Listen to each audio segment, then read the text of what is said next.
Here are some books I use to find some inspiration and some tools I use when I'm doing my sketches and designing.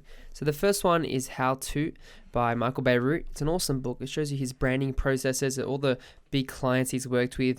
It also shows you some good logo designs in there. It shows the logos in context, as you can see here. I love looking in here and looking at his process and the way he thinks, because that's how you learn of those people who've actually worked in that industry.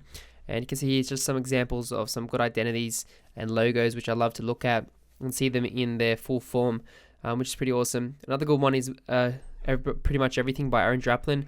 I love his design style, his vector-based style. He's an awesome logo designer, and in his book he's got all his life's work, and you can see his sketches, his logos. When he goes junking, you can see all like the patches and stuff that he's got that he uses for inspiration. You can find symbols in there, color, and really just learn some tips and tricks of him as well in that book. So it's really awesome to check it out. And I love how he shows his process from some client work he's done, and even the basic sketches that he does. See, a logo just starts with a simple idea.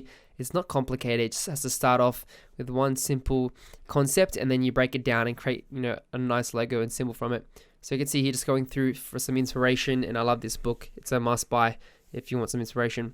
So the third one is Logo by Michael Evermy. It's got some cool information in there as well about logos.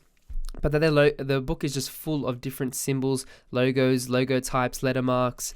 It's full of everything. So I love it. If you want a quick inspiration, most likely all your ideas, most likely someone's already done it in this world. So it's good to just go back and just get some little tips and see some little patterns that you see that you can actually use in your own modern logos today. And I love this book. It's really for just a quick burst of inspiration and looking at all the types of different logos in here. And as you can see, it's got some cool ones and I love it. Here are my few tools. I use a 2B mechanical pencil. The lead lasts longer and you can actually have a nicer grip. And then I just use a Copic liner 0.5 thickness just to go over my lines to give them that nice harder look. Just a simple eraser, and then I use a 2B pencil with the plain Moleskine notebook.